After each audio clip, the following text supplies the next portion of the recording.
All right.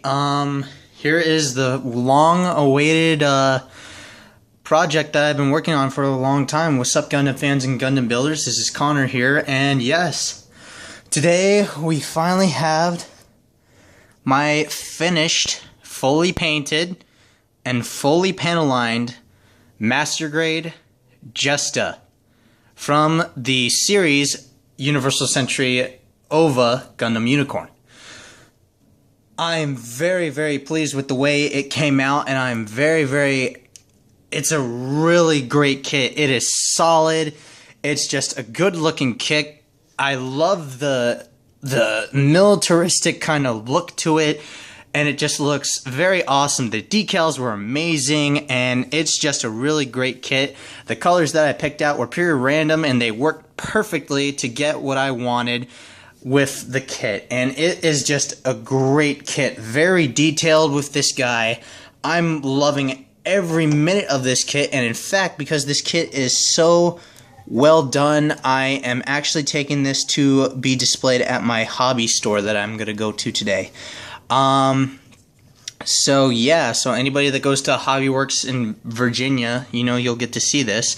But yeah, I had a little accident with building this guy, and the only form of band-aids that we had were Despicable Me band-aids.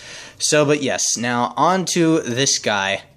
I'm so pleased with the way that this turned out and everything, and I'll tell you what I did and everything in part 2 when I bring out the accessories and everything.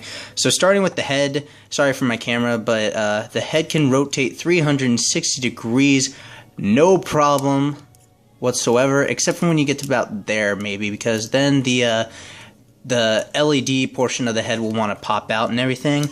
The head can go up and down, and it can also, well, it can't do the forwards and backwards thing, which is, I'll show you in the accessories and everything.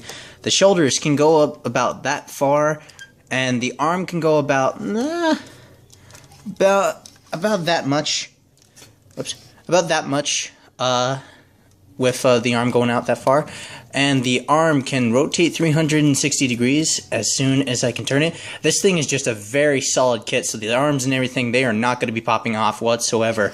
And it can bend about, well, besides the backpack, the arm can bend about that far. And let's see if I can get that sucker back on there. Well, aside the backpack, the mobile suit itself, the MS itself is pretty solid. And let's see here. The hands are the perfect grade style hands with a peg in the center, and the hands can be individually moved, including the thumb. And that's pretty awesome. And they can rotate 360 degrees, and they can bend up and down like so. Let's see. Now, the chest itself can go about that much, which really isn't that big of a deal. I mean, I'm not going to be posing him a substantial amount, because this guy deserves to be on the ground, because he does look like a ground type Gundam. So let's see. Now the side skirts can move forward about that far and about back that far, and they can go about that far. They can also open. Now I haven't opened these yet. I have not opened these yet, so it's going to be a little stiff because this is painted. So there we go. Okay, so yeah, it can be opened, and you could have the effect like he's grabbing a grenade, but I'm not going to be doing that. But yeah, I like that. I left those a different color. I'll tell you my color scheme for this guy in part 2. But let's see. The back skirts are separate, so they can move about that far with the backpack there, and they can go about that far out, which isn't that bad. I mean, plus the backpack's in the way. Front skirts, they can go about that far, and they are individual, so you can have them moving all over the place if you want to. And let's see here. The legs, now there is a little, hold on a sec, there is a little trick to the legs that I like, actually. Hold on a sec, if I can fix it. Okay, so where was I? Okay, yes. The legs can bend about that far, which is alright, but there's a little boo-boo there. If you extend the legs,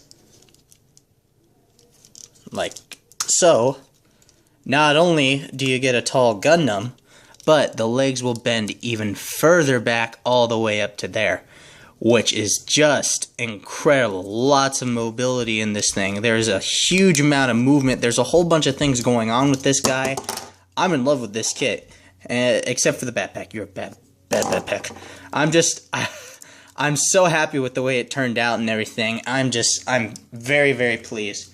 As soon as I can get the other leg out. My kit is very stiff because it is painted, so gotta bear with me here.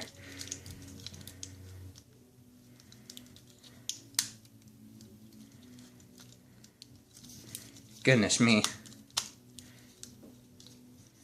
Sorry for the excess noise in the background. That's Rush and everything by my dad. And yeah, there we go. So yeah, and the legs can go about that far as well.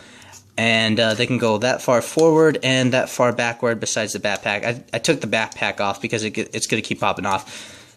That's the only thing that's loose on mine. I'm pretty sure everybody else doesn't have that problem with their backpacks. Or maybe. I have no idea, honestly. But I'm just a huge fan of this kit. Sorry I'm taking it out of the frame real quick, but kind of had to at the moment.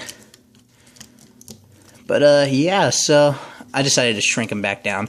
But also, these thrusters back here can move a little bit. These little flaps right here can move.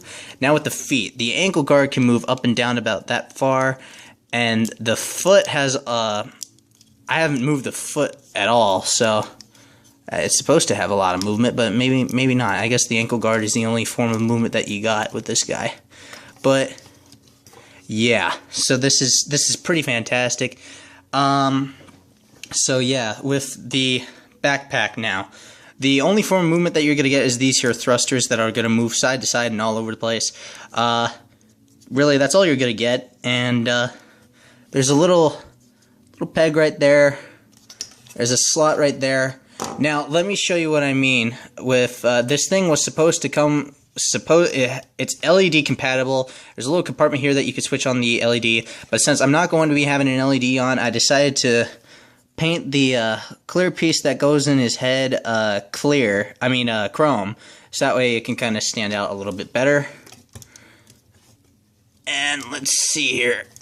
So to mount the backpack, here you go. You got the peg, got a slot right there.